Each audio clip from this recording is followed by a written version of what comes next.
A Bad Case of Stripes, written by David Shannon.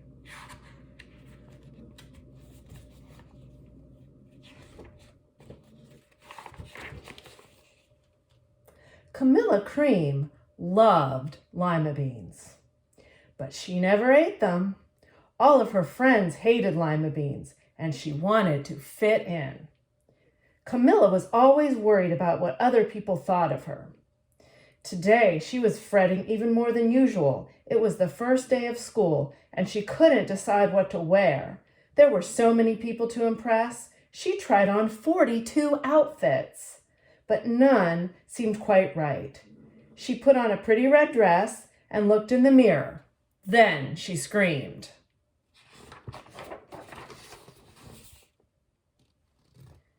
Her mother ran into the room and she screamed too. "Oh my heavens," she cried. "You're completely covered with stripes." This was certainly true. Camilla was striped from head to toe. She looked like a rainbow. Mrs. Cream felt Camilla's forehead. "Do you feel all right?" she asked. "I feel fine," Camilla answered.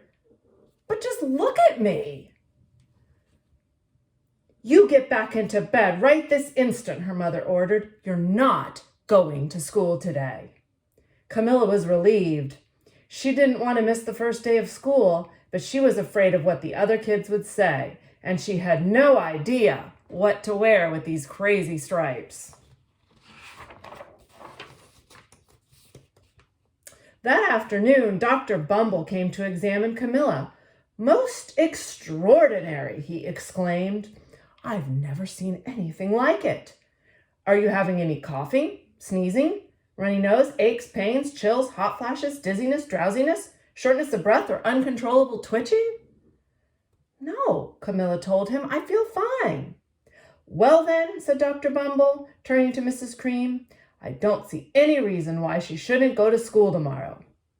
Here's some ointment that should help clear up those stripes, and in a few days. If it doesn't, you know where to reach me." And off he went. The next day was a disaster. Everyone at school laughed at Camilla. They called her Camilla Crayon and Night of the Living Lollipop. She tried her best to act as if everything was normal, but when the class said the Pledge of Allegiance, her stripes turned red, white, and blue, and she broke out in stars. The other kids thought this was great. One yelled out, "Let's see some purple polka dots." Sure enough, Camilla turned all purple polka dotty.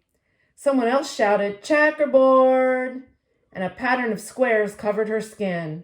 Soon, everyone was calling out different shapes and colors, and poor Camilla was changing faster than you can change channels on a TV.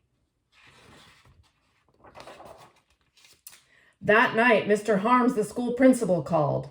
"I'm sorry, Mrs. Creams," he said. "I'm going to have to ask you to keep Camilla home from school.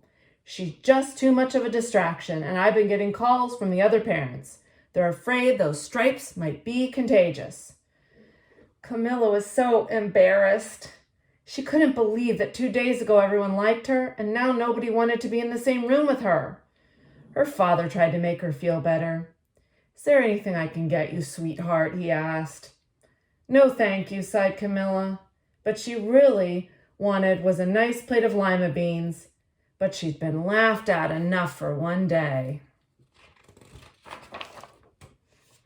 Well, yes, I see," Dr. Bumble mumbled when Mr. Cream phoned the next day. "I think I'd better bring in the specialist. We'll be right over."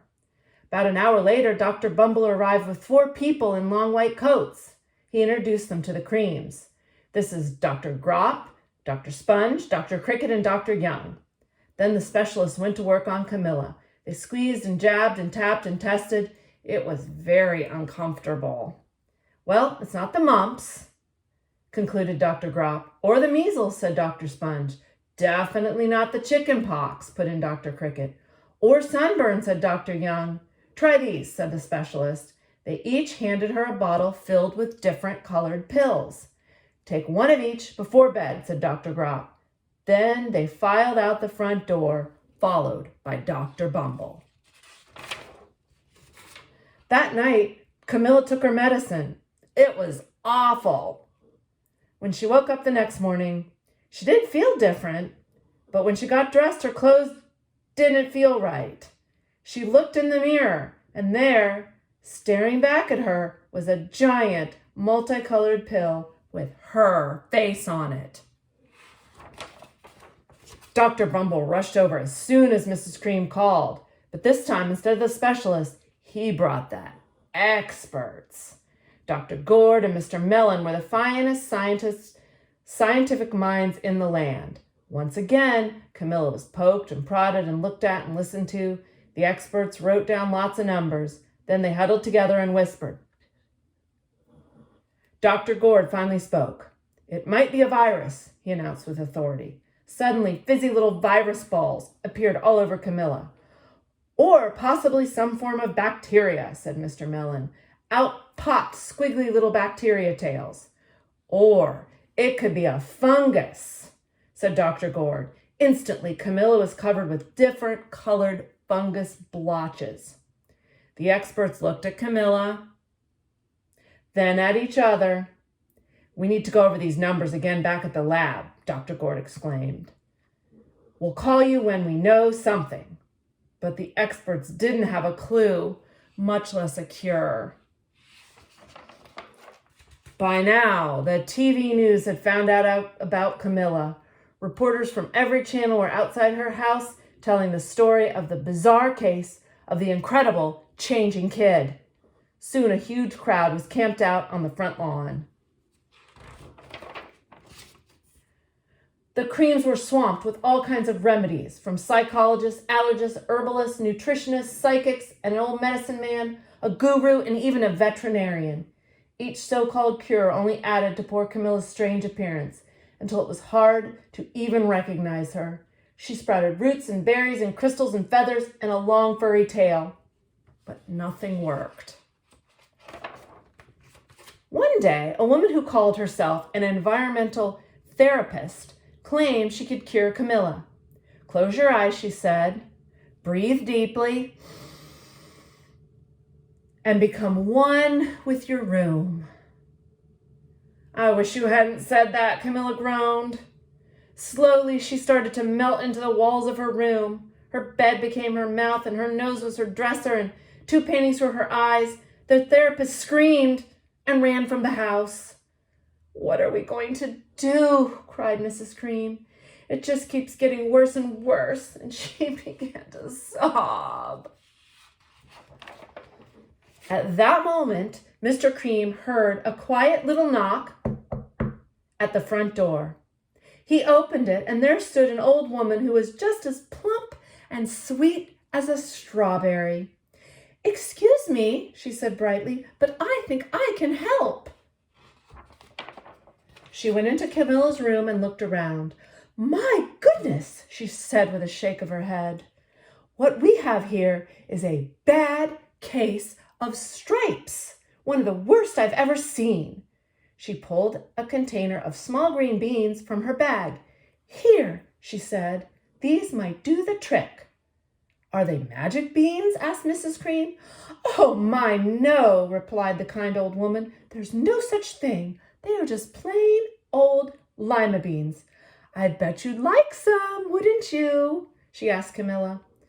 Camilla wanted a big heaping plate full of lima beans more than just about anything, but she was still afraid to admit it. "Yuck," she said. "No one likes lima beans, especially me."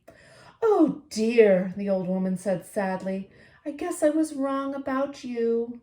She put the lima beans back in her bag and started towards the door. Camilla watched the old woman walk away. Those beans would have tasted so good, and being laughed at for eating them was nothing compared to what she'd been going through.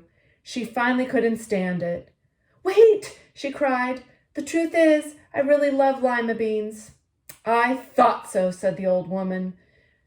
She took a handful of the beans, popped them into Camilla's mouth. "Mmm," said Camilla. Suddenly, the branches, feathers, and squiggly tails began to disappear. Then the whole room swirled around When it stopped, there stood Camilla, and everything was back to normal. "I'm cured," she shouted. "Yes," said the old woman. "I knew the real you was in there somewhere," and she patted Camilla on the head. Then she went outside and vanished into the crowd. Afterwards, Camilla wasn't quite the same. Some of the kids at school said she was weird, but she didn't care a bit. She ate all the lima beans she wanted, and she never had a touch of the stripes again.